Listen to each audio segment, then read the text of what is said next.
இன்னைக்கு அமாவாசை அன்னைக்கு மறந்தும் செய்யக்கூடாத தவறுகளை பத்தி பார்க்கலாம். முதல் தவறு என்னன்னா, அமாவாசை அன்னைக்கு அமாவாசை விரதம் இருக்கிறீங்களோ இல்லையோ கட்டாயமா வாசல்ல கோலம் போடக்கூடாது. பெருந்தலையாதான் நம்ம குளிக்கணுமே தவிர எந்த விதமான பேக்கோ, நல்லெண்ணெய், தேங்காய் எண்ணெய், ஷாம்பு, சீகைக்காய் இதெல்லாம் பயன்படுத்தாம தான் நம்ம அமாவாசை அன்னைக்கு குளிக்கணும்.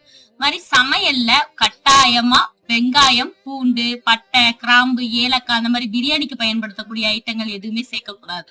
அமாவாசை விரதம் இருந்தவங்க நைட்டு டிஃபன் தான் சாப்பிடணும். சாதம் கட்டாயமா சாப்பிடக்கூடாது.